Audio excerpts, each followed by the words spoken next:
Welcome back to the VTC course on Wireshark. In the previous video, we had downloaded Wireshark from the wireshark.org website. In this video, we will be installing Wireshark on a Windows 7 operating system.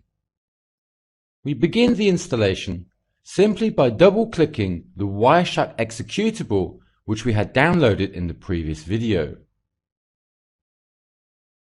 Opening the exe file, we may need to accept the Windows account control to begin the installation. The Wireshark installation is straightforward. There are no special options during the installation and everything is nearly automatic. We begin by clicking Next.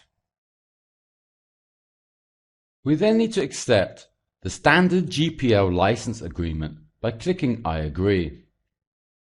We can leave the default selected components which have been provided and click Next again. Select if you want to create shortcuts and the Start menu, on your desktop, a quick launch icon. And also to associate Wireshark to the Windows file extensions. And then click Next. Wireshark will select to install in the default Programs Files folder. We can change the path or click Next.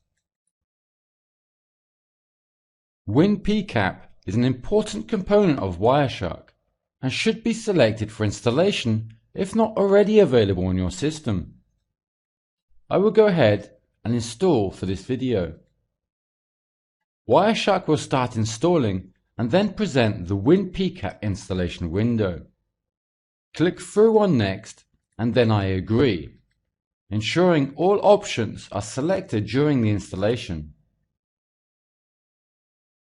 Once the WinPCAP installation is complete, the Wireshark installation will continue to install the remaining files. Click Next and Finish to complete the Wireshark installation. Wireshark and WinPCAP are now both fully installed and ready to use. In the next videos, we will review the Wireshark dashboard, explore its menus, interface, and available options.